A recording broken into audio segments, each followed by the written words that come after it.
Nous avons plusieurs sujets aujourd'hui. Il y a le GP de Turquie, le renouvellement de Vasseur, Hamilton qui parle de la voiture, il y a Antonelli, Aston Martin qui installe une mise à jour de Mercedes et Mercedes qui retire la mise à jour qu'Aston Martin va utiliser et aussi la question de la pluie.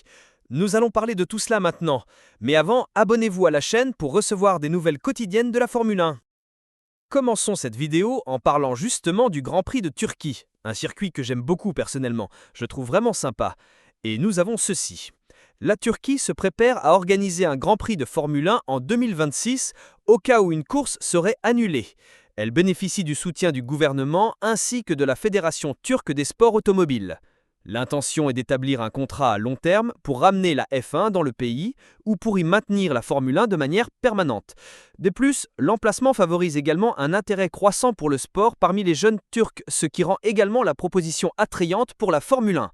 Il faut se rappeler que la Turquie, comme la Malaisie, avait connu quelques petits problèmes en termes de public, d'audience, d'intérêt local. Et c'est bien de voir qu'il y a maintenant un réel engouement, donc je vais espérer que ça revienne. C'est un circuit que j'aime bien. Je ne sais pas si ça fonctionnerait bien avec ces voitures, mais j'aime le GP de Turquie. Et bien sûr, je veux connaître votre avis sur un possible retour de la Turquie dès l'année prochaine en tant que circuit de remplacement. Et maintenant, passons à Frédéric Vasseur, qui a vu son contrat renouvelé pour plusieurs années chez Ferrari. Ce plusieurs années, ce sont probablement 2 ans plus 1 an en option. Mais il est également déjà dit qu'il est sous pression pour 2026. Ferrari doit présenter des résultats dès l'année prochaine.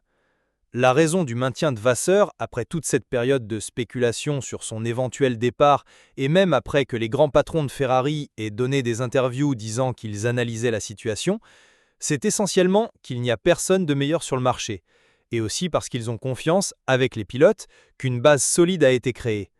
Il est donc nécessaire de continuer ce travail, ce projet, pour ne pas l'interrompre en plein milieu, comme Ferrari a souvent fait par le passé, n'est-ce pas ?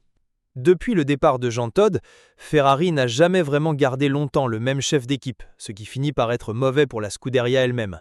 Donc, c'est une grande nouvelle. Une des plus grosses spéculations de cette période est maintenant réglée.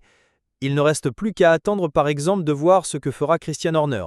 Si Max Verstappen sera annoncé avec un renouvellement chez Red Bull, ce genre de choses.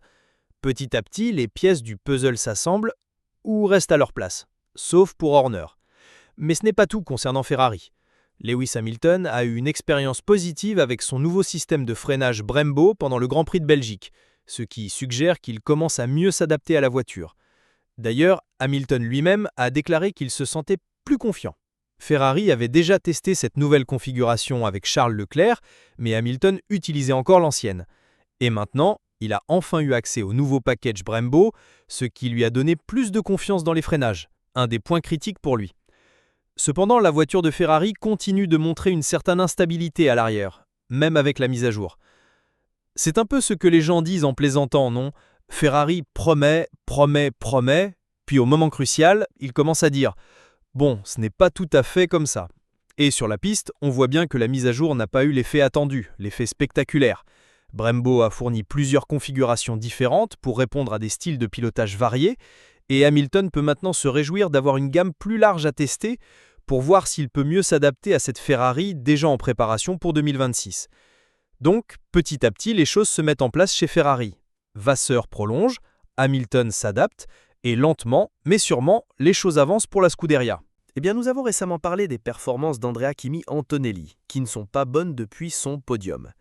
Ce qui aurait dû renforcer la confiance du pilote a fini par lui apporter une pression supplémentaire. Mais Mercedes défend son jeune pilote en déclarant ce qui suit.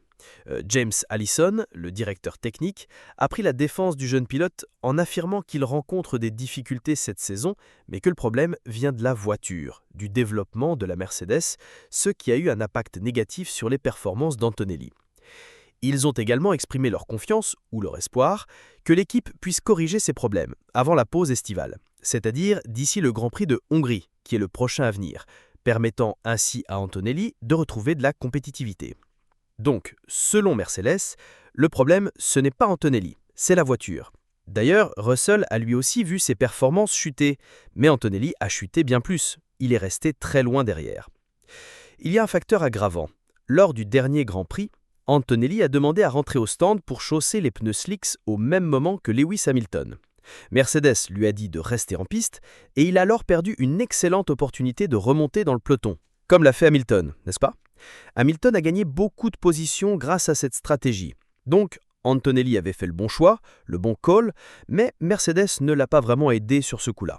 Quoi qu'il en soit, nous allons continuer d'analyser et de suivre l'évolution d'Antonelli, car il y a beaucoup d'espoir et d'attente autour de lui. C'est un nouveau prodige, n'est-ce pas?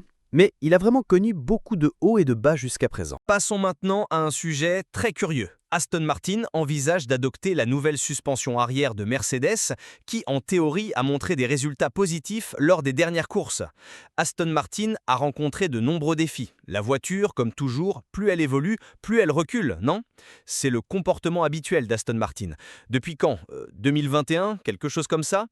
Mais il y a un détail. La suspension de Mercedes a fonctionné essentiellement lors du Grand Prix du Canada. Après cela, on a vu que même Mercedes a eu du mal à comprendre l'équilibre de cette voiture. Et Aston Martin se concentre encore sur 2025, cherche encore à apporter des mises à jour pour 2025, ce qui est étrange. Il pourrait tout simplement changer de cap et se concentrer sur 2026 en dirigeant toutes les ressources vers leurs nouvelles installations. Mais bon, ils envisagent quand même d'adopter cette suspension. Alors où est la curiosité dans tout cela?